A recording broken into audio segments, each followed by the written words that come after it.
Hello बच्चों, कैसे हो? आपका स्वागत है त्रिपान स्टडी सेंटर में। आज जो हम करने जा रहे हैं एनसीईआरटी सीबीएसई के जो है कक्षा 11th की इतिहास, जो ये काफ़ी महत्वपूर्ण है समय की शुरुआत से।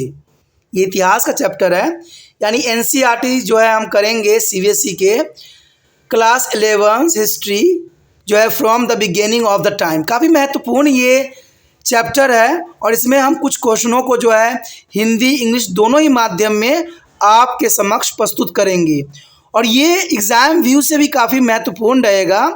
यहाँ तक कि एग्जामिनर इससे अधिक कोई क्वेश्चन नहीं पूछा जाएगा। जो क्वेश्चन हम यहाँ पर डिस्कस करेंगे, हमारे समक्ष जो आगे आया है क्वेश्चन काफ़ी महत्वपूर्ण है कि आरंभिक मनुष्य अपना भोजन कैसे प्राप्त करते थे। यानी आदि मानव के जो काल था उसमें भोजन प्राप्त करने की क्या पद्धति थी, किस प्रकार वो भोजन अपना जो है प्राप्त करते थे। तो ये काफ़ी महत्वपूर्ण यहाँ पर क्वेश्चन है समय की शुरुआत के चैप्टर के अंतर्गत, और ये एग्जामिनर का बहुत काफ़ी फेवरेट रहा है। क्वेश्चन जैसे मर्जी घुमा के आ जाए, आपको सिर्फ इतना दिमाग में रखना है कि आदि मानव कैसे भोजन प्राप्त करते थे, उनके क्या तरीके थे, क्या टेक्निक थे। तो ये काफ़ी महत्वपूर्ण क्वेश्चन है एग्ज़ाम व्यू से। इसमें देखा जाए तो ये काफ़ी महत्वपूर्ण भी रहेगा। आरंभिक मनुष्य अपना भोजन अनेक तरीक़ों से प्राप्त करता था। कुछ तरीक़ों को जो है यहाँ पर दर्शाया गया है और आपके समक्ष प्रस्तुत किया गया है। सबसे पहला मेथड यही था उनको भोजन जो है प्राप्त करने का, संग्रह करके। संग्रह जो है काफ़ी महत्वपूर्ण तकनीक है। कहते हैं आरंभिक मानव अपने खाद्य पदार्थ के लिए पूर्णतः प्राकृतिक पर निर्भर थी, क्योंकि उस समय कोई भी बनावटी चीज़ उनके समक्ष नहीं था।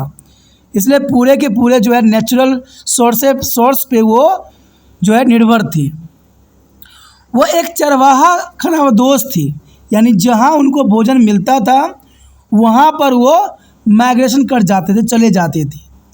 खानाबदोश का मतलब होता है कि जो समय समय पर अपने स्थानों को चेंज करते रहें, और इस प्रकार जो है वो अपने भोजन प्राप्त किए करते थे। यानी देखा जाए तो आदि मानव जो लोग थे चरवाहा किस्म के थे, खानाबदोश थे, जो घूमता ही रहता था, कभी एक जगह वो स्थिर नहीं रहते थे। शुरुआत में वो भोजन इकट्ठा करने वाले व्यक्ति थे, क्योंकि वो घूम घूम के जो है भोजन इकट्ठा करते थे, और वो किसी प्रकार के समय शिकार करने के लिए सक्षम नहीं थे। उन्होंने पेड़ पौधे से खाने का सामान इकट्ठा किया करते थे। जो पेड़ पौधों से नेचुरली उनको मिल जाता था उसी पे वो निर्भर हुआ करते थे। इनका देखा जाए तो मुख्य खाद्य पदार्थ जो थे बीज थे, अखरोट थे, फल थे, जो प्राकृतिक में मिलते थे। इन्हीं से अपना जीवन का जो है वो यापन करते थे और खानाबदोश के जीवन जो है व्यक्त किया करते थे। इन सभी खाद्य पदार्थों को संरक्षित किया जा सकता था और ये कई कई सालों तक रखा जा सकता था, इसलिए इन चीज़ों को वो काफ़ी प्रायोरिटी दिया करते थे। साक्ष्य का बेशकली अभाव है, लेकिन भोजन संग्रहालय में प्रमुख भूमिका महिलाओं और बच्चों ने निभाई। देखा जाए तो भोजन को इकट्ठा करने में उस समय भी महिलाओं की काफ़ी महत्वपूर्ण योगदान था। बेशकली हमारे समक्ष इसका अभी साक्ष्य प्राप्त नहीं है, लेकिन ये सच बात थी कि महिलाएं जो थी खाद्य पदार्थ को संग्रह करने में अपना महत्वपूर्ण योगदान दिया करती थी। उसके पश्चात हमारे समक्ष आता है स्कैवेंजिंग, यानी इसका अर्थ ये होता है कि हम दूसरे मरे हुए जीव जंतु पे आश्रित रहते हैं। यानी देखा ही होगा कि आज के समय में स्कैवेंजिंग जो यूज़ होता है, सड़े गले पदार्थों पर जो है जीव रह के अपना जीवन यापन करते हैं। तो उस समय भी जो अर्ली मैन थे, यानी आदि मानव थे, उनका भी जीवन कुछ इसी तरह से निर्धारित थी। आरंभिक मनुष्य अपना भोजन भी जो है सड़े गले पदार्थों के माध्यम से प्राप्त करती थी। ठीक है, अगर स्कैवेंजिंग का मतलब देखा जाए तो मैला ढोने के समान होते थे, यानी जो मरे गले चीज़ हुआ करते थे, दूसरे के शिकार हुआ करते थे, उस पर निर्भर होते थे। ये वे उन जानवरों के शवों से भोजन प्राप्त करते थे जो स्वाभाविक रूप से मर गए थे। यानी जो भी कोई जीव जंतु मर जाते थे उनको वो उनके मांसों को जो है अपना भोजन यापन करने के लिए यूज़ करते थे, या अन्य जानवरों के द्वारा मारे गए जीवों पर वो आश्रित होते थे। इसका उपयोग छोटे पक्षियों का मांस, अंडे और कई प्रकार के कीड़ों को खाने के लिए किया जाता था। तो जर्नल सी बात है, वो शिकार करने में इतना अधिक सक्षम नहीं थे, फिर जाके उनके अंदर शिकार की भावना पैदा हुआ। इसके पश्चात हमारे समक्ष आता है शिकार। देखिए, कहते हैं स्क्वेजिंग के बाद सबसे महत्वपूर्ण बात थी तो वो शिकारी बन गए, और शिकारी बनना काफ़ी महत्वपूर्ण उनके लिए साबित हुआ, क्योंकि अब जो है सड़े गले जीव जंतु या छोटे जीवों जंतु को खा के वो अपना जीवन यापन करने के स्थान पे वो बड़े बड़े शिकारों को जो है मारने लग गए, जो उनके जीवन के जो है रूल रेगुलेशन को ही चेंज कर दिया। कहते शिकारी जब बने वो, तो शिकार के माध्यम से भोजन प्राप्त करना भी भोजन प्राप्त करने के सर्वोत्तम तरीकों में से एक था। शिकार करना मुख्य रूप से पुरुषों का ही क्षेत्र था, यानी देखा जाए तो उस समय शिकार करने की जो पद्धति थी वो सिर्फ पुरुषों में ही निहित थी। स्त्रियां शिकार नहीं कर सकती थी, क्योंकि शिकार करने के लिए बहुत शक्तियों की आवश्यकता होती थी जो कि पुरुष में थे। और जर्नल सी बात, जो पशु का वो शिकार करते थे वो जंगली होते थे और बहुत ही खतरनाक होते थे, इसलिए महिलाओं को जो है शिकार करने की उस समय इजाज़त नहीं थी। पुरुष ही जो है मेन रूप से शिकार करने के लिए अग्रसर होते थे। अब वो छोटे छोटे जानवरों का शिकार व्यक्तिगत रूप से करते थे, लेकिन बड़े जानवरों के शिकार के मामलों में वो समूह प्रयास ही सफलता की कुंजी थी। यानी छोटे छोटे शिकार तो वो स्वयं ही कर लेते थे, व्यक्तिगत कर लेते थे, लेकिन जब बड़ा शिकार उनको मिलता था तो वो समूह में रणनीति के अनुसार और एक जो है प्लान के अंतर्गत कार्य करते थे। वो जंगली जानवरों जैसे जंगली घोड़े, जंगली भैंस, गेंडा, भालू आदि का शिकार बहुत ही सरलता के साथ करते थे, और वो उनका मुख्य भोजन भी हुआ करता था। वो जंगली जानवरों का शिकार करने के लिए भालों और पत्थरों से बने औजारों का भी इस्तेमाल करते थे, जो उनका मुख्य औजार के रूप में आज भी जो है संग्रहित है। बड़े जानवरों को जो है सुनियोजित शिकार कत्लेआम के सबसे पुराने साक्ष्य हमें दक्षिण जो इंग्लैंड के बक्सगरोवा और जर्मनी के से सोनिगेन से मिलते हैं। यानी देखा जाए तो जानवरों के जो सुनियोजित शिकार करने का जो तरीका थे वो इंग्लैंड और हमें जर्मनी के जो है खोजकर्ताओं के अंतर्गत प्राप्त होता है, जो कि काफ़ी महत्वपूर्ण शिकार करने की पद्धति थी। लगभग देखा जाए तो 35,000 वर्ष पूर्व योजनाबद्ध शिकार के कुछ प्रमाण हमें यूरोपीय स्थलों से जरूर मिली है, जो कि काफ़ी महत्वपूर्ण थे उस समय। कहते हैं नियोजित शिकार का ऐसा ही एक स्थल चेक गणराज्य में जोलिनी वेस्टोनिस में मिले हैं। यानी देखा जाए तो 25,000 वर्ष पूर्व में योजनाबंदी शिकार का हमें प्रमाण यूरोपियों के कुछ स्थानों पर मिले हैं, जो कि उनके शिकार करने की जो है तरीकाओं को बदल के रख दिया। और देखा जाए तो आगे कहते हैं यह स्थल एक नदी के निकट स्थित था। यानी जो स्थल हमें मिली है यूरोपीय क्षेत्र में वो एक नदी के निकट स्थित था, जहाँ बहुत से जानवर पानी पीने आते थे। देखिए, शिकार करने का सबसे अच्छा वैकल्पिक स्रोत जो होता है कोई नदी हो सकता है, क्योंकि यहाँ पर सभी प्रकार के जानवर जो थे पानी पीने जरूर आते हैं, और आदि मानव लोग भी इस बात को भली भांति समझते थे, जानते थे कि वहाँ पर जानवर पानी पीने जरूर आएंगे। और पतझड़ और बसंत प्रवास के दौरान घोड़े और बारहसिंगे पानी पीने और नदी पार करने के लिए यहाँ आते ही थी, और उस समय के फिरात में ये सदैव जो अलर्ट रहते थे। फिर उनका बड़े पैमानों पर शिकार किया गया, और शुरुआती मनुष्य द्वारा जो उनके आंदोलन के बारे में अच्छी तरह से जानते थे, और ये काफ़ी महत्वपूर्ण है। देखा जाए तो ऐसे मौके का वो सदैव ही इंतज़ार करते थे, जब ये जानवर सब माइग्रेशन करके किसी दूसरे क्षेत्र में जाते थे तो उस स्थान का, उस रास्ते का वो प्रयोग करते थे। तो इसीलिए आदि मानव के लिए वो समय काल कहते हैं बहुत काफ़ी महत्वपूर्ण होती थी शिकार करने के लिए। तो शिकार होने के नाते वो हर तरह के जो है रूल रेगुलेशन अपनाते थे, जिससे वो अपना जीवन जो है यापन चला सके। तो ये शिकार करने की बहुत महत्वपूर्ण पद्धति थी। और यहाँ तक कि वो मछली पकड़ना भी भली भांति उस समय जानते थे। और इसके लिए वो आरंभिक मनुष्य अपना भोजन मछली पकड़ने से भी प्राप्त करते थे, और वह अपने हाथों से नदियों और तालाबों में मछलियाँ पकड़ा करते थे। यानी वो हाथों का उपयोग करते थे। कोई उनके पास औजार नहीं होता था मछली पकड़ने के लिए, तो हाथों का वो बेखूबी मछली पकड़ने के लिए जो है किया करते थे। बाद में मछली पकड़ने के लिए कांटों और भालाओं का प्रयोग होने लगा, जो उनके जीवन को और भी बदल के रख दिया।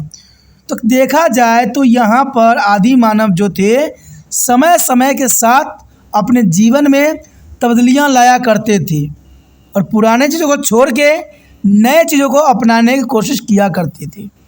तो ये उनके लिए बहुत ही काफ़ी महत्वपूर्ण था। यहाँ जो हमारे समक्ष क्वेश्चन अगला आया है काफ़ी महत्वपूर्ण है। देखिए, हमने औजार की बात की, लेकिन हमने देखा नहीं कि उस समय उन्होंने कौन कौन से औजार जो है करना जान चुके थे। तो इसी पे ये क्वेश्चन प्रकाश डालेगा कि सबसे पहले औजार का प्रयोग सबसे पहले किसने किया था। इसमें हमने क्वेश्चन पे डिस्कस पहले भी किया था। आरंभिक मानव द्वारा उपयोग किए गए इन उपकरणों को किस प्रकार वर्गीकृत किया गया। देखिए, औजार है उनको वर्गीकृत करना काफ़ी सरल और काफ़ी महत्वपूर्ण भी रहता है, क्योंकि उनको कौन कौन से नाम से जाना गया और किस समय कौन से औजार का ये लोग प्रयोग किया करते थे। तो ये क्वेश्चन काफ़ी महत्वपूर्ण रहेगा एग्जाम व्यू से, और एग्जाम व्यू से सारे क्वेश्चन महत्वपूर्ण ही हैं, इसको हमें छोड़ नहीं सकते। कहते हैं औजारों का उपयोग करने वाले पहले व्यक्ति थे ऑस्ट्रेलोपिथेकस। ये पहले व्यक्ति थे जिन्होंने औजारों का उपयोग करना शुरू किया, और ये कहते हैं आरंभिक मानव में सबसे प्रथम मानव थे जिन्होंने जो है औजारों का उपयोग करना भली भांति जाना। और वो कौन थे? ऑस्ट्रेलोपिथेकस।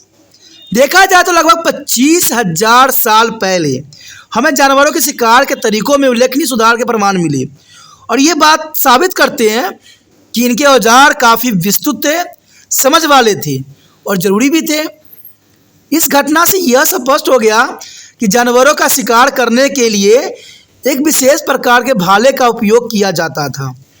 तो आप समझ गए, जब भाले का उपयोग किया गया तो भाले को बनाने की पद्धति भी कुछ विशेष रहा होगा, और ये सब हमें प्रमाण मिले।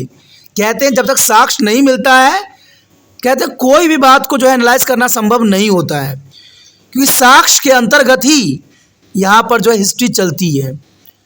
तभी जो हमें साक्ष्य मिली शिकार करने का और भाला दिखा, तो हमने इसको जो है अनुमान लगा लिया। अब सबसे बड़ा प्रश्न ये होता है, उठता भी और आपके मन में होगा कि इसको किस किस नामों से वर्गीकृत किया गया। चलिए देखें कि इन उपकरणों को किस रूप में वर्गीकृत किया गया। देखा जाए तो आरंभिक मनुष्य द्वारा उपयोग किए जाने वाले उपकरणों के 3 प्रकार में यहाँ पर वर्गीकृत किया गया, जो काफ़ी महत्वपूर्ण था। यानी आरंभिक जो मनुष्य द्वारा जो उपकरण उपयोग करते थे उनको 3 भागों में यहाँ विभक्त किया गया है। उन पर निम्नलिखित शीर्षकों का अंतर्गत देखो चर्चा की गई है। सबसे पहले हाथ कुल्हाड़ी का उन्होंने उपयोग करना सीखा। अब हाथ कुल्हाड़ी थी क्या? देखा जाए तो इनका उपयोग वो चपटा मारने के लिए किया करता था, और शुरू में इन्हें बिना जो है हैंडल के इस्तेमाल किया जाता था। यानी देखा जाए तो कुल्हाड़ी का उपयोग पहले बिना हैंडल का उपयोग किया जाता था, लेकिन बाद में इसमें लकड़ी का हैंडल लगाने जाने लग गया और इसका अधिक बलपूर्वक प्रयोग करना संभव हो गया। क्योंकि जब पहले सिंपल कुल्हाड़ी होती थी उसका उपयोग करना बहुत ही मुश्किल होता था बिना हैंडल के, लेकिन जब उन्होंने हैंडल इसमें उपयोग करना शुरू कर दिया तो ये काफ़ी जो है मजबूत और जो है काफ़ी से फोर्स लगने लग गया। तो पहला तो उन्होंने हाथ कुल्हाड़ी का उपयोग किया, जो काफ़ी महत्वपूर्ण था। उसके बाद कॉपर का इन्होंने इस्तेमाल किया, यानी तांबे का उन्होंने उपयोग किया। ये केवल एक दिशा में तेज धार वाले भारी पत्थरों से बने होते थे चॉपर। ठीक है, चॉपर जो थी काफ़ी महत्वपूर्ण थी, और चॉपर के अंतर्गत देखा जाए तो वे काफ़ी तेज भारी पत्थरों से बनाए जाते थे, और इसके लिए जो है चकमक पत्थर का बखूबी प्रयोग करना वो जानते थे, क्योंकि चकमक पत्थर काफ़ी भारी भी होता है और काफ़ी तीखा भी होता है। इसलिए उन्होंने चॉपर का उपयोग करना उन्होंने समझा, और उन्होंने उसके वो मांस काटने के लिए उपयोग किए जाते थे, जो कि काफ़ी महत्वपूर्ण था। और यह अनुमान है ये मांस काटने के लिए उपयोग करते थे चॉपर का, और ये काफ़ी हमें साक्ष्य भी मिली है। उसके पश्चात हमारे समक्ष आता है प्रतदार उपकरण। ये काफ़ी महत्वपूर्ण है। कहते हैं इसका उपयोग बड़ी कार्य के लिए चाकू और खुरदुरी के रूप में किया जाता था, और मनुष्य के आरंभिक इतिहास के हजारों वर्षों में हमें केवल कच्चे पत्थर के औजार ही अवशेष मिले हैं। यानी हजारों वर्षों में हमें सिर्फ केवल कच्चे पत्थरों के ही औजार मिले हैं, इसमें कोई दो राय नहीं है। और कहते हैं प्रतदार उपकरण जो थे चाकू और खुरदुरे रूप में प्रयोग होता था, और इन उपकरणों की कुछ विशेषता थी। ये उपकरण अक्सर नदियों के छठी के किनारे या झोपड़ियाँ या गुफाओं में पड़े पाए जाते हैं। कहते हैं जहाँ आरंभिक मनुष्य रहा करते थे और मनुष्य जो है जंगली जानवर की तलाश में घूमते थे। यानी ये उपकरण जो हमें मिले हैं वो छतों के किनारों मिले हैं या झोपड़ियों या गुफाओं में पड़े मिले हैं, और ये आरंभिक मनुष्य जो है जंगली जानवरों के तलाश में ये घुमा करते थे, और इन्हीं औजारों का उपयोग भलीभांति करते थे। उसके द्वारा बनाए गए उपकरण कई उद्देश्य को पूरा करते थे, जैसे मृत जानवरों की निकालना, उनका मांस काटना आदि। काफ़ी महत्वपूर्ण ये उपकरण थे जो आदि मनुष्य बखूबी प्रयोग किया करते थे, और ज़रूरी भी था। कहते हैं लगभग 25 साल पहले भाला फेंकने वाला और धनुष और तीर जैसे नई प्रकार के उपकरण अस्तित्व में आए। तो 35 साल पहले ये काफ़ी महत्वपूर्ण थे, जहाँ पर भाला फेंकने, धनुष और तीर जैसे कई प्रकार के उपकरण जो है साक्ष्य के रूप में प्रस्तुत हुआ। आगे जो हमारे समक्ष आया है काफ़ी महत्वपूर्ण क्वेश्चन है एग्ज़ाम व्यू से। देखिए, अगर हम आदि मानव के बारे में अगर शुरुआती दौर पढ़ रहे हैं, तो जहाँ हमने भोजन की बात किया, वहाँ रहन सहन की बात की, और वहाँ उत्पत्ति की बात की, तो कहते हैं एक चीज़ हमसे छूट रही थी, वो है टूल्स, औजार। क्योंकि तिरपान स्टडी सेंटर सिर्फ पूरे चैप्टर के सारांश को जो है मेन बनाता है, और तिरपान स्टडी सेंटर का ये विश्वास है कि आपको एग्ज़ाम में इससे अधिक कोई क्वेश्चन पूछ ही नहीं सकता। कोई भी एग्ज़ाम बनाए, कोई भी बात करे, कहते हैं जो क्वेश्चन तिरपान स्टडी सेंटर छू लेता है वो काफ़ी महत्वपूर्ण बन जाता है। और तिरपान स्टडी सेंटर सिर्फ उन क्वेश्चनों को नहीं छूता है, कहते हैं उन टॉपिकों को छूता है जो पूरे ही चैप्टर में महत्वपूर्ण रहते हैं, और उसको जो है क्वेश्चन के अंतर्गत आपके समक्ष प्रस्तुत की जाती है। जो आप तिरपान सेंटर के वीडियो देख लेते हो, पूरे टॉपिक को देख लेते हो, तो जर्नल सी बात है, आपको कुछ और करने की आवश्यकता नहीं है। अगर आप उसी को याद कर लेते हो, समझ लेते हो, लेकिन सबसे पहली इंपॉर्टेंट बात यही है कि आपको अगर समझना है तो क्वेश्चनों को अच्छे से समझिए, क्योंकि सबसे बड़ी बात बच्चों की समझ की ना समझ बनती है तो वो है क्वेश्चन। बच्चे को आंसर सब पता होता है, लेकिन वास्तविकता में देखा जाए तो वो क्वेश्चन पे ही मार खाते हैं, क्वेश्चन समझ नहीं पाते हैं। अब बाद में जो कोई बच्चा समझाता है या कोई टीचर समझाते हैं कि क्वेश्चन में तो ये मतलब ये था, तो वो सिर्फ जो है अपनी उंगली दबाते हैं दांत तले। तो ऐसा कोई मतलब नहीं है, सिंपल सी बात है, क्वेश्चनों को समझो सबसे पहले। आंसर सबका वही होता है, क्योंकि चैप्टर में देखिए, अगर हम देखें पूरे चैप्टर में तो गिना चुना 4, 5, 6 ही क्वेश्चन बनते हैं, और हम 1000 क्वेश्चन पढ़ रहे होते हैं, क्योंकि हम रट्टूबाज होते हैं। हम कहते हैं भाई क्वेश्चन वही आ गया सेम, तो हम लिख लेते हैं, अगर नहीं आया तो हम सिर्फ हाथ मेलते रह जाते हैं। तो इस बात को तिरपान सेंटर हमेशा आपके समझाने के अंतर्गत बताता है कि आप क्वेश्चनों को समझें और क्वेश्चनों को ही दिमाग में रखें। क्वेश्चन अगर समझ है तो आंसर आपको बखूबी आपको समझ रहेगी। ये ज़रूरी भी है और ये इम्पोर्टेंट भी है। हमारा जो यहाँ पर अगला क्वेश्चन आया है जो काफ़ी महत्वपूर्ण है, अब आरंभिक मनुष्य के औजारों और उनके द्वारा बनाए गए हथियारों के बारे में आप क्या जानते हैं? काफ़ी महत्वपूर्ण क्वेश्चन है। इन उपकरणों के बनाने के लिए किन तरीकों का उपयोग किया जाता है? देखो, 2 बार क्वेश्चन यहाँ से पूछ लिया गया कि आपको जो है आरंभिक मनुष्य के औजारों के बारे में आप क्या जानते हैं और वो कौन सी तकनीक उपयोग करते थे। क्वेश्चन बहुत काफ़ी इंटरेस्टिंग है, काफ़ी महत्वपूर्ण है। आरंभिक मनुष्य के औजार और हथियार पत्थरों से बने होते थे। ये तो आपको भी पता होगा कि आरंभिक मनुष्य के औजार और हथियार पत्थरों से तराशे जाते थे, पत्थरों से बनाए जाते थे। उनके पास कोई भी मेटल का ज्ञान नहीं था। जैसे जैसे वो आगे बढ़ते गए वैसे वैसे उनको मेटल के बारे में भी नॉलेज हुई, धातुओं के बारे में भी उनका ज्ञान सशक्त हुआ। लेकिन उससे पहले वो लोग पत्थरों के हथियार बनाते थे, पत्थरों को तीखा करते थे और उसी से जो है शिकार में जो है बखूबी इस्तेमाल करते थे। इवन कि पेड़ पौधे काटने के लिए भी नहीं जो है पत्थरों के हथियारों का ही उपयोग की जाती थी। आरंभिक मनुष्य उपकरण और हथियार बनाने के लिए अन्य प्रकार के पत्थरों के साथ साथ चकमक पत्थरों के नाम से जाने वाले कठोर पत्थरों का उपयोग करते थे। आप चकमक पत्थर के बारे में आपको कुछ नॉलेज होगी।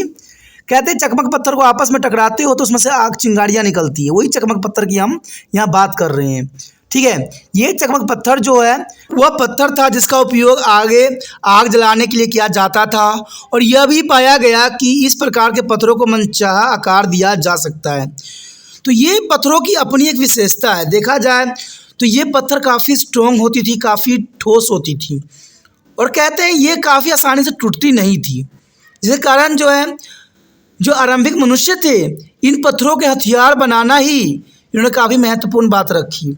जैसे चकमक पत्थर का उन्होंने बेखूबी आग जलाने के लिए उपयोग किया, जो कि काफ़ी महत्वपूर्ण था। हालांकि आरंभिक मनुष्य द्वारा उपयोग किए जाने वाले उपकरण खुरदुरों और बिना पॉलिश वाले थे। अब देखिए पॉलिश की बात हो तो उस समय उनकी समझ नहीं थी, और खुरदुरे होना कहते हैं जो पत्थर जिस रूप में उनको मिल जाता था उसी रूप में जो है उसका बेखूबी उपयोग करते थे। तीखा करने के लिए बेशक वो कोशिश करते थे, लेकिन कहते हैं पॉलिश करना और तराशना उनके उस समय समझ नहीं थी, इसलिए उनका औजार जो है काफ़ी खुरदुरे होते थे और अनपॉलिश होती थी, जो कि काफ़ी महत्वपूर्ण बात यहाँ पर इस क्वेश्चन के अंतर्गत आया है। इन पत्थरों के औजारों के निर्माण और उपयोग के सबसे पुराने साक्ष्य में इथियोपिया और केन्या से मिलती है। तो ये काफ़ी महत्वपूर्ण है, ये दोनों जगह जो है काफ़ी महत्वपूर्ण है, इथियोपिया और केन्या। इन सारे औजार हमें काफ़ी जो है पुराने साक्ष्य में इन्हीं क्षेत्रों से मिली है। ऑस्ट्रोपिथिकस पत्थरों के औजार बनाने और उपयोग करने वाले पहले व्यक्ति थे। ये काफ़ी यूपीएससी एग्जाम में क्वेश्चन पूछा जाता है कि पहले जो आदि मानव में कौन सा मानव थे जिन्होंने जो है पत्थरों का उपयोग बखूबी करते थे, औजारों बनाने में उपयोग करते थे। तो वो थे ऑस्ट्रोलोपिथिकस थे, जिन्होंने पत्थर के औजार बनाने और उपयोग करने वाले पहले व्यक्ति के रूप में जाना जाता है। तो ये क्वेश्चन कई जो है कंपटीशन में आ जाता है, तो ये काफ़ी महत्वपूर्ण रहता है। देखिए दोस्तों, आगे चल के आप चाहे 12वीं करो, चाहे बीए करो, चाहे एमए करो, जो मर्जी करो, सभी बच्चों का एक ही उद्देश्य होता है कि वो सरकारी जॉब को जो है प्राप्त करें, और वो तभी प्राप्त कर सकते हैं जब उनका शुरुआत यहाँ 11वीं से ही हो। यहाँ से वो एमसीक्यू के तौर पे भी जो है अपने स्टडी को लेकर चले और हर बात को अनुसरण करें, तब उनको आगे चल के ना किसी कोचिंग की ज़रूरत पड़ती है, ना कोई ट्यूशन की ज़रूरत पड़ती है, क्योंकि उनको सारी बातें क्लियरिटी अभी से होती चली जाती है। तो इसलिए पढ़ो समझो, लेकिन अच्छे से, कि आगे आपको जो है आप अपने बलबूते पे बहुत आसानी से जो है हर तरह के कॉम्पिटिशन को क्रैक कर सको। तो इसलिए त्रिपाठी सेंटर जो है आपको अक्षरों को यहाँ ज्ञान दिखाता है, अक्षरे ही आपके समक्ष रिप्रेजेंट होता है। कारण क्या है कि आप इन अक्षरों को देख भी सकते हो, समझ भी सकते हो, और कॉपी में नोट भी कर सकते हो। क्योंकि कभी कभी अगर हम कुछ वर्ड बोलते हैं तो वो आपको समझ नहीं जल्दी आती है, बट लिखा होता है तो आप उस बात को जो वो बहुत अच्छे से समझ लेती हो। तो मैं एक ही बात जानता हूँ, चाहे आप मेरी गलतियाँ जो भी निकालते हो उसका मुझे कोई अफसोस नहीं होती है। जनरल सी बात है, कहते हैं अपना बेस्ट देने की सदैव कोशिश करना चाहिए, चाहे आप जैसे मर्जी सोचो, जैसे विचारधारा रखो। कहते हैं इंसान की सोच है, इंसान बहुत कुछ सोच सकता है, और सोचने के लिए किसी चीज़ की पाबंदी नहीं लगी हुई है। क्योंकि मैं इस तरह से आपको अक्षर दिखाता हूँ, उसका कारण यही है कि आप अक्षरों को भी समझें और सही एनालाइज भी करें। अगला अगर हम टॉपिक की बात करें पत्थरों पर पत्थर, ये काफ़ी महत्वपूर्ण रहेगा। इस तकनीक में जिस कंकड़ से उपकरण बनाया जाता था उसे एक हाथ में पकड़ लिया जाता था और दूसरे पत्थर का इस्तेमाल पहले पत्थर के टुकड़े को तोड़ने के लिए किया जाता था। यानी पत्थरों पर पत्थरों का उपयोग करते, जैसे आपने देखा ही होगा ईंट जो है, ईंट का जब आप पत्थर वाली जब कहानी सुने ही होगे, तो वैसे ही एक पत्थर को जो है एक हाथ में रख लेता था, दूसरे पत्थर को एक हाथ में, और उसे जो है उसको तराशने की कोशिश की जाती थी। तो इस प्रकार जो है उसको बनाने की ये बहुत ही महत्वपूर्ण कला थी। अगली बात यही आता है कि प्रेशर फेकिंग, ये काफ़ी महत्वपूर्ण टेक्निक थी इनकी। प्रेशर फेकिंग, आपने पत्थर पे पत्थर तो टेक्निक समझ ली, अब प्रेशर फेकिंग क्या था। इस टेक्निक में कोर को एक मजबूत सतह पर रखा जाता था, यानी कोर को टुकड़े टुकड़े करने के लिए, और हथौड़े पत्थर का उपयोगी हड्डी या पत्थर के स्थान पर किया जाता था, जिसे टुकड़े को हटाने के लिए कोर पर रखा जाता, जिसे औजार का आकार दिया जा सके। जर्नल सी बात है, आप जर्नली समझोगे तो पत्थर को जिसको जो है आपने तराशना है उस पत्थर को रखिए कोने पे और वहाँ पर उस दूसरे पत्थर से उसको मारिए, धीरे धीरे जो होगा वो टूटता चला जाएगा और इससे जो है काफ़ी नुकीली, काफ़ी शार्प और काफ़ी मजबूत भी रहेगी। तो इस तरह जो है प्रेशर फेकिंग का वो लोग उपयोग करते थे। ठीक है, उसके बाद था पंच ब्लेड तकनीक। ये भी काफ़ी महत्वपूर्ण तकनीक थी। इस तकनीक में एक सपाट सतह बनाने के लिए चौड़ी पत्थर का उपयोग करके एक बड़े कंकड़ के शीर्ष को हटा दिया जाता था। तो ये भी तकनीक कहते काफ़ी महत्वपूर्ण थी और इस प्रकार निर्मित ये सपाट सतह स्टैकिंग प्लेटफॉर्म कहलाती थी। स्टैकिंग प्लेटफॉर्म के नाम से जाना जाता था। फिर इसे हथौड़े और हड्डी से बने मुक्के से मारा जाता था, जिसके बाद ब्लेड का उत्पन्न होता था और इसे चाकू भी बनते थे। तो ये हथियार बनाने की जो तकनीक हमने यहाँ जाना, काफ़ी महत्वपूर्ण बात थी। यहाँ पर जो हमारे समक्ष क्वेश्चन आया है 11वीं क्लास के बच्चों के लिए जिन्होंने हिस्ट्री ले रखी है, बहुत काफ़ी महत्वपूर्ण है कि मनुष्य की उत्पत्ति के बारे में वो क्या जानते हैं। यानी मनुष्य के उत्पत्ति के बारे में आप क्या जानते हो, कैसे जो है मनुष्य की उत्पत्ति हुई होगी। ये बहुत बड़ा इतिहास है और ये बात जानना काफ़ी महत्वपूर्ण होगा। यहाँ पर हम मनुष्य की उत्पत्ति के विषय में विस्तार पूर्वक चर्चा करेंगे और जानने की कोशिश करेंगे कि आखिर मनुष्य की उत्पत्ति किन कारणों से हुई है और हर कारण पर जो है प्रकाश डालेंगे। तो क्वेश्चन तो आपको समझ में आ ही गया होगा कि मनुष्य की उत्पत्ति के बारे में आप क्या जानते हो, कैसे मनुष्य की उत्पत्ति हुई। कुछ व्यक्तियों का विचार कुछ है, किसी व्यक्ति का विचार कुछ है। कुछ तो ये कहते हैं कि मंकियों का जो है हम पूर्वज है, एपिस का है, लेकिन शायद संभव ऐसा नहीं है। कहते हैं मंकी में तो अगर देखा जाए तो टेल्स होते हैं बड़े बड़े, बट इंसानों में टेल शुरुआती अवस्था में भी देखने को नहीं मिला। अफ्रीका में जब इनके कुछ अवशेष मिले तो टेल्स की कोई भी जो है संरचना देखने को नहीं मिला। कहते हैं इंसानों की उत्पत्ति के विषय में बहुत बड़ा प्रश्न चिन्ह है और ये जानना हमारे लिए बहुत काफ़ी दिलचस्प भी रहेगा। कहते हैं ये एजुकेशन बेस से तो इम्पोर्टेंट है ही है, प्लस जो बच्चे कुछ जानना चाहते हैं और कोई यूपीएससी के एग्ज़ाम की तैयारी भी कर रहे हैं तो उनके लिए भी ये जानना बहुत ज़रूरी है, क्योंकि यूपीएससी एग्ज़ाम में इस तरह के क्वेश्चन डालना स्वाभाविक रहता है और इसी बेस पे कई एमसीक्यू तैयार भी किए जाते हैं। अगर हम बात करें यहाँ पर मनुष्य की उत्पत्ति के, तो कहते हैं मनुष्य की उत्पत्ति की कहानी बहुत लंबी और जटिल है, जिसके बारे में साइंटिस्ट आज भी जो है फेल हैं, क्योंकि उनको भी नहीं पता कि मनुष्य की उत्पत्ति किस प्रकार हुई होगी।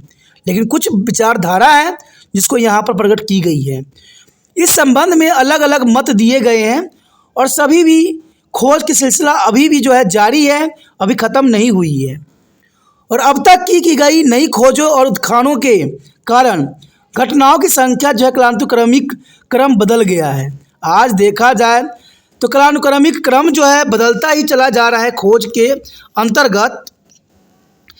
कहते अगर देखा जाए तो उत्खनन की काफ़ी गुंजाइश बाकी अभी है।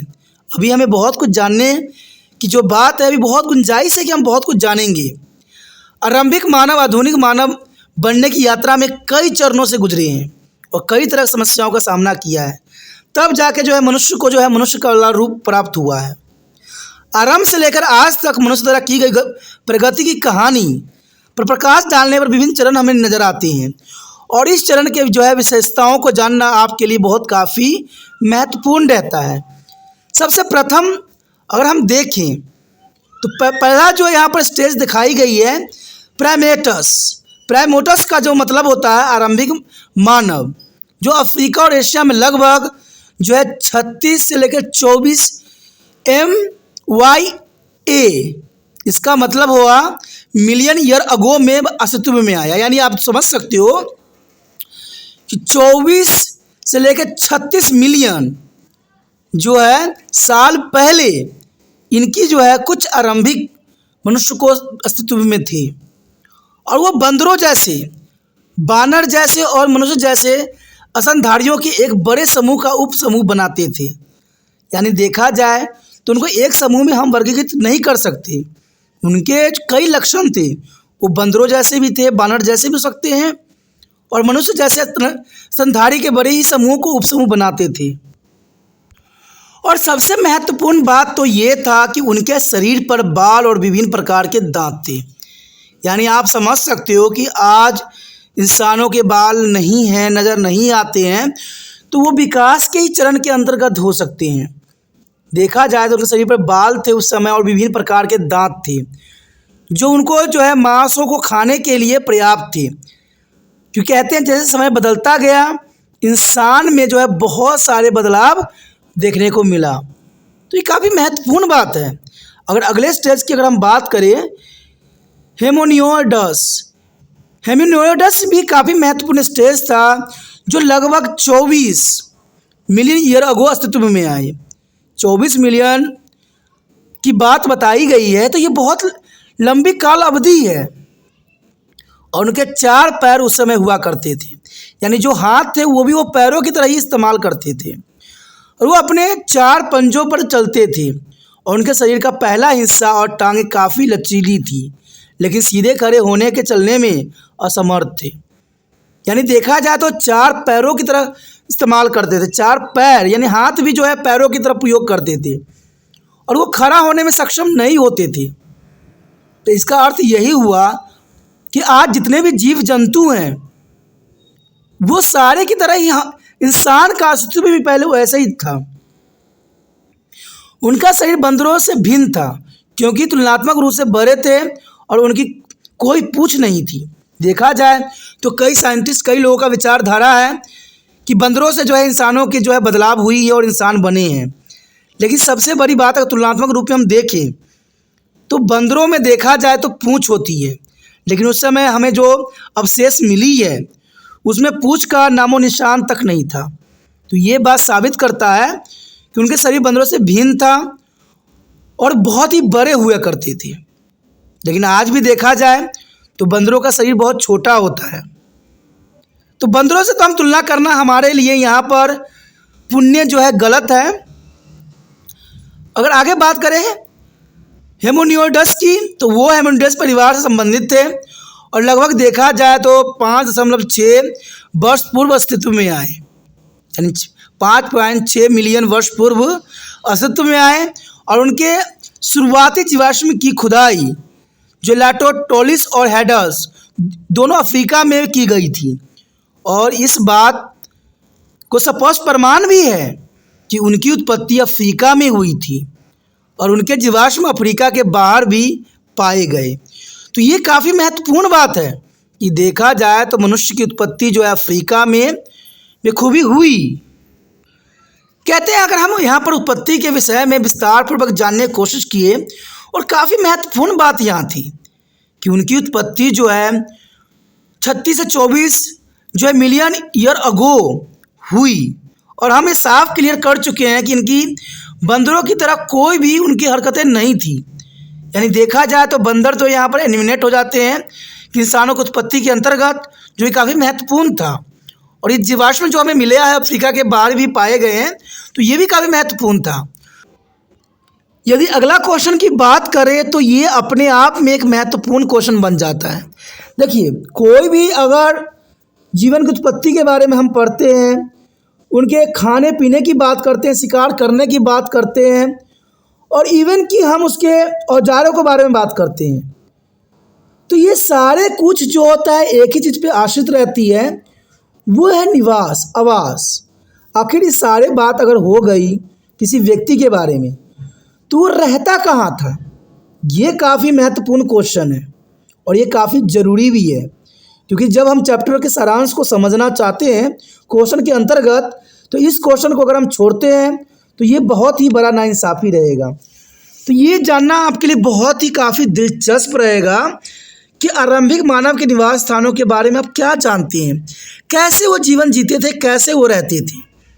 तो यह बात साफ करते हैं और क्लैरिटी लाते हैं आपके माइंड में कि आरंभिक मानव पेड़ों की शाखाओं पर रहते थे। ये तो आपको भी समझ होगा, आप मोगली भी देखते हो, मोगली जो बेचारा है वो पेड़ की शाखाओं पर सोया रहता है और ऐसे ही रहते थे। आदिवासी लोग ऐसे ही रहते थे, आदि मानव लोग ऐसे ही रहते थे कि वो पेड़ों की शाखाओं पर रहते थे। और 4000 से लेके 4 लाख से लेके 1,25,000 साल पहले के बीच मनुष्य गुफाओं और खुले स्थानों में रहते थे। क्योंकि जनरल सी बात है, ये गुफाएं इनके लिए जो है आश्रय देती थी और काफ़ी महत्वपूर्ण था। लेकिन ये समय काल काफ़ी लंबी है, 4 लाख साल पहले, 4 लाख साल की कल्पना करना ही बहुत ही दुष्कर्म और बहुत ही मुश्किल शब्द लगता है। और उस समय मनुष्य गुफाओं और खुले स्थानों में रहते थे। गुफाओं में रहने का सबसे पहला लक्ष्य हमें जो साक्ष्य मिली है हमें, वो दक्षिणी अफ्रीका के लाज़रेट गुफा में मिली है। और इनकी माप देखा जाए, जो नापा गया था 24 गुना 4 मीटर थी। और इसमें 2 चूल्हे, कई फल, सब्जियां, बीज, मेवे, जानवरों और मछलियों के अंडे के प्रमाण हमें मिले हैं। तो इससे पता लगता है कि ये लोग गुफाओं में रहा करते थे और इन चीज़ों का सेवन किया करते थे। तो देखिए, आवाज़ से हमें उनके रहन सहन के बारे में सारी बात समझ में आती है। तो काफ़ी महत्वपूर्ण बात यहाँ रखता है ये। तो आप समझ गए होंगे कि इसके रहन सहन के बारे में हमें दक्षिणी फ्रांस की लाज़रेट गुफा से मिली है और ये काफ़ी महत्वपूर्ण साक्ष्य है। गुफाओं में रहना उनके लिए फ़ायदेमंद साबित हुआ क्योंकि अब वो खुद को जंगली जानवरों के खतरों से बचा सकते थे गुफा में रह के। और गुफाओं में रहने से वो भीषण जलधारा और ठंड से प्राकृतिक आश्रय मिलता था।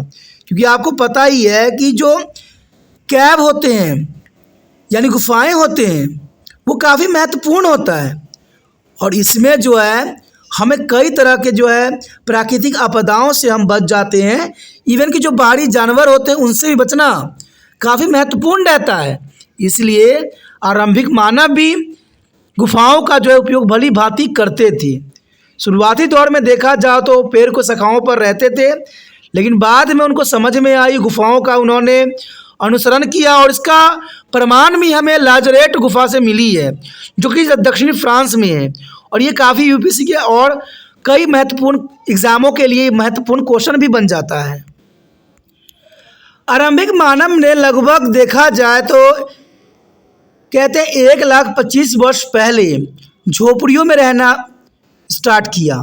यानी देखा जाए तो 4 लाख वर्ष पूर्व गुफाओं का उन्होंने अनुसरण किया और उससे पीछे देखें तो वो पेड़ के शाखाओं पर रहते थे।